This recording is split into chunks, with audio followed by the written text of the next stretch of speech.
Layoff, PHK. Bagi sebagian orang, itu mungkin hanya istilah dalam dunia kerja. Sebuah kata yang sering muncul di laporan keuangan atau grafik efisiensi perusahaan. Namun bagi seorang perantau di kota besar, kata itu memiliki arti yang jauh lebih dalam. Ia bukan sekedar kehilangan pekerjaan.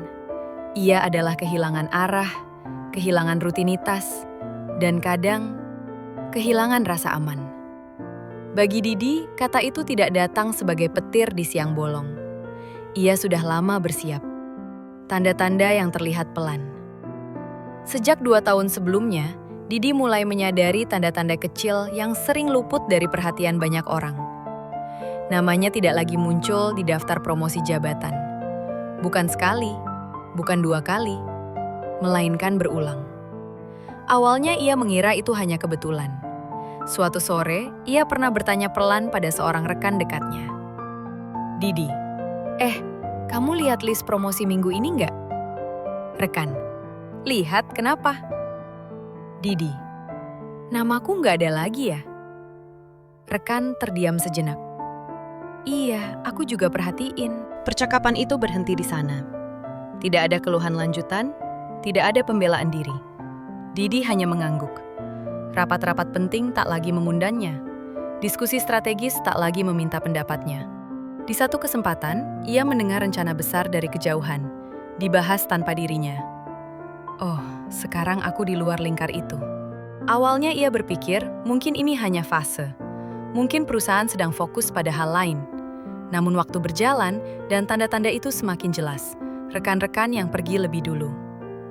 Satu persatu, orang kredibel resign pergi. Mereka yang dulu menjadi rujukan, yang membangun sistem dari nol, yang bekerja melampaui jam kantor tanpa pernah menghitung lelah. Suatu pagi, seorang orang terdekat bos menghampirinya. Mas Di, aku hari ini terakhir. Aku resign. Serius, Mas? Kenapa? Capek, Mas. Udah kayak ngomong sama anak kecil. Semangat ya, Mas Di. Didi terdiam mencerna kata-kata senior itu. Tidak ada amarah di wajah, hanya nampak kelelahan. Hari lain, nama lain, menghilang dari Slack. Emailnya tidak aktif lagi. Mereka di layoff. Dan ironisnya, setelah mereka pergi, nama-nama baru bermunculan. Anak-anak muda yang mungkin dianggap lebih baik.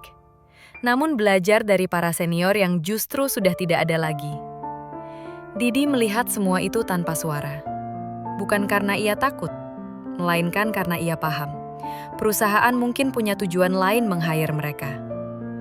Ada 2 alasan mengapa Didi tetap bertahan.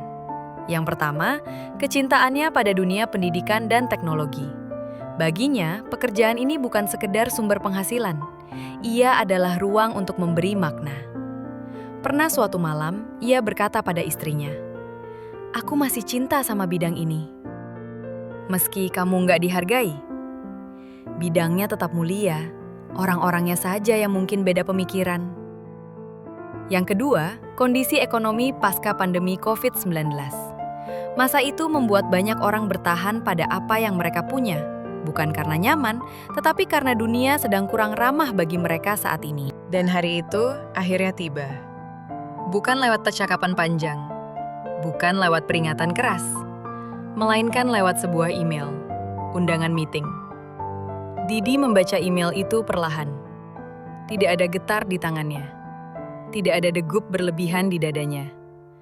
Ia tahu, inilah waktunya. Saat Zoom dimulai, wajah HRD muncul di layar. "Terima kasih sudah meluangkan waktu, Mas Didi." Sapaan terdengar formal, terlatih, hati-hati. "Kami ingin menyampaikan bahwa per bulan Juni, status kerja Mas Didi akan berakhir." Kalimat itu meluncur begitu saja, tanpa hiasan, tanpa drama. Hening sejenak. Ini bukan karena performa, ini keputusan perusahaan. Didi mengangguk. "Baik, terima kasih atas kejelasannya." HRD tampak terdiam. "Mas Didi, tidak ada yang ingin ditanyakan?" "Tidak, saya paham." "Apa Mas Didi sudah ada plan?" kata HRD. "Belum," kata Didi singkat. Meeting itu berakhir cepat, tanpa drama, tanpa penyangkalan, dan tanpa air mata. Hari-hari berikutnya berjalan seperti biasa. Selama 1 bulan, Didi tetap bekerja dengan ritme yang sama. 3 hari ke kantor, 2 hari bekerja dari rumah.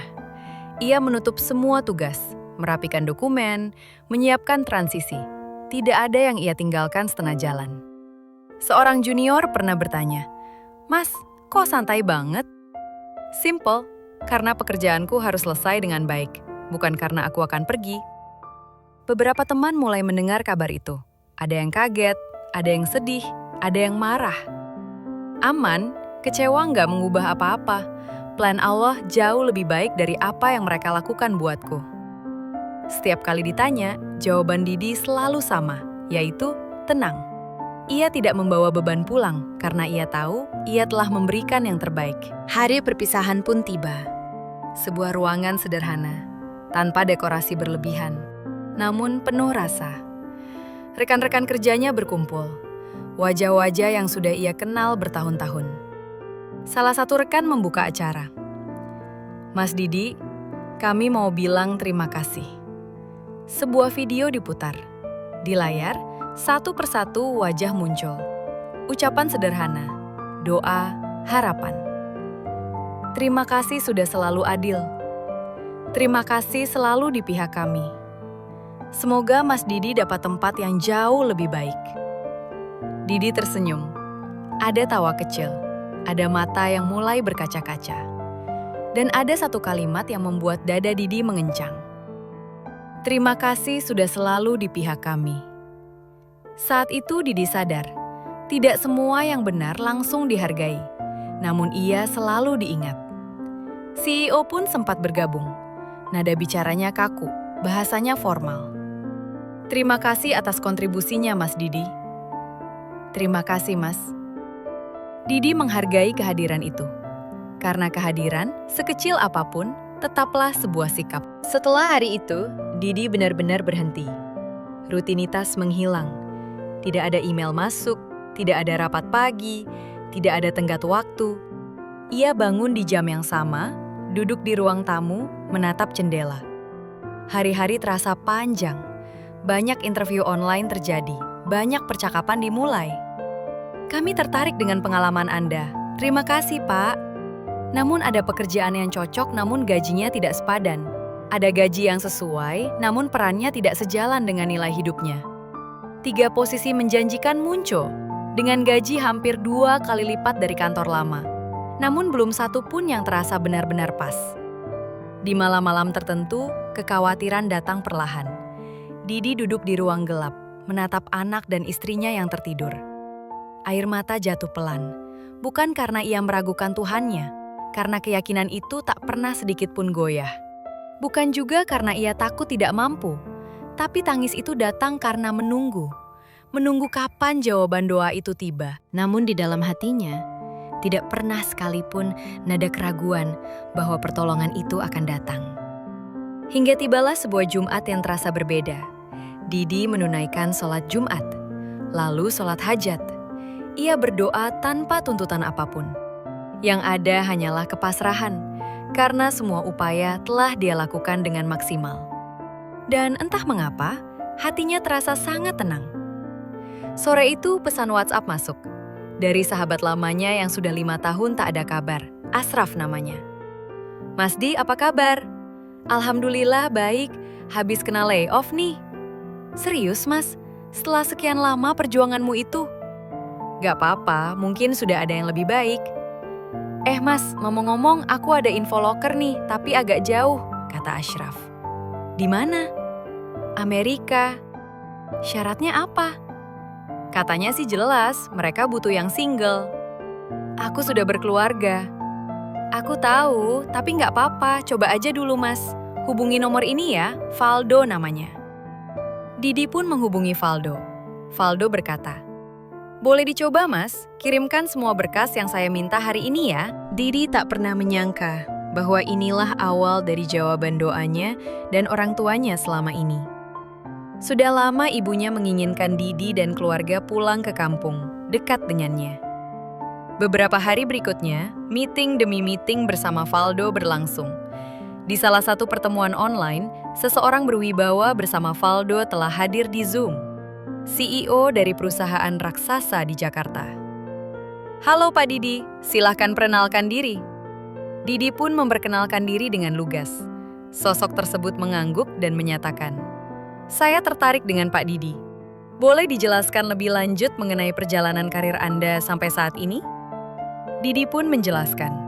Singkat cerita, CEO tanpa basa-basi bertanya, "Pak Didi ingin gaji berapa untuk penempatan di Washington DC?"